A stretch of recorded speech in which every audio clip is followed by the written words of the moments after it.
Get ready. Start. Mr. Deputy Chairman, sir, I want to ask from the Honorable Minister one question. I do not want to make a speech on the bill. The Honorable Minister said that the entire general insurance business wanted these principal agents to continue. I agree that when the 2000 Act was passed by Parliament, they said that there was no need for these speculators and that ordinary agents could carry on the work. But after the experience of so many years, they came to the conclusion that these principal agents performed a function. You know, sir, that this general insurance business is quite different from life insurance business. It is a most risky business. A business like fire insurance, marine insurance, etc., large amounts of money are involved there. For instance, in the case of fire insurance, rupees 1 lakh is almost the minimum. The premium is very small. So the nature of business is quite different, and because of the nature of this business, if there is dishonest agent, he can abuse the privileges. As I said, sir, it is a matter of fire insurance, and whether all the provisions of the contract have been fulfilled or not is not clearly stated. If there is an unscrupulous agent, he can certainly make a wrong report. Similar is the case is marine insurance. All sorts of goods come from foreign countries and they are insured. Then there is the inspection carried out. When inspection takes place, the agent is generally present. The principal agents used to be firms, recognized firms of some status as against an individual agent. These firms had a status, they had a capital, they had a background, and they used to employ 2 or 3 subsidiary agents to carry on the work. Naturally, these principal agents had an important place.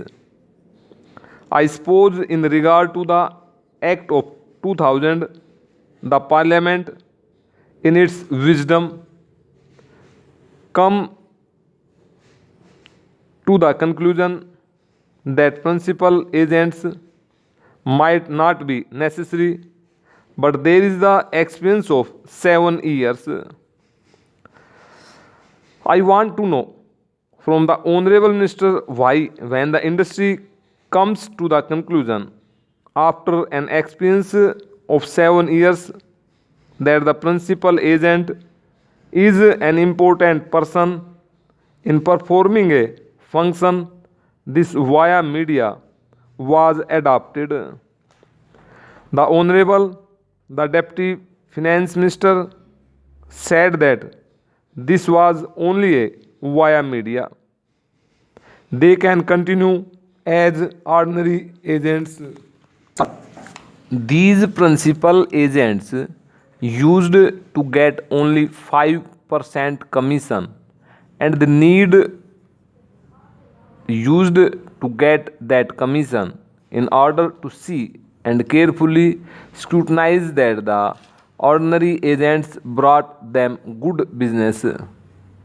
As a matter of fact, by taking 5% as commission, these principal agents but their stamp on the business secured by the ordinary agent. So we are to be fully convinced otherwise. If the Honorable the Deputy Finance Minister brings forward very cogent and weighty arguments that the principal agents were abusing their power, they were taking unnecessarily high commission, or they were doing some bogus business, or that they were not performing a genuine work, and that the ordinary agents can perform the same work, it will be reasonable. But just because 7 years ago we passed certain laws, and even after having come to the conclusion that we took a wrong step, if we do not rectify it, it will not be fair and it may harm the business. You know, sir, that the life insurance business has gone out from private hands. There is only this general insurance business, and it is very essential that this business is carried on a healthy and proper lines. And I do believe that the principal agent is performing a very good function for the nominal amount of commission that he gets. He performs a genuine work and he has a genuine place. Therefore, he should be retained and he should not be removed. It is possible that these principal agents will not like to become ordinary agents. They would not like to do ordinary convincing work. It may not be up to their dignity and status to perform ordinary business. So, here I would like to get an explanation on this point from the minister. The other thing is about the alteration of section 118. I heard some time back that the government of India were thinking of entering the general insurance business. We are having a large number of industrial concerns in the public sector with large amounts of money invested in them. There are so many concerns which are all nationalized. If you insure them for general insurance against fire and other risks with insurance companies, you will have to pay big amount of premium. I should have thought, sir, that instead of giving this exemption under section 118, the government would have come forward with a proposal for establishing a nationalized general insurance business, especially for the government industrial undertakings.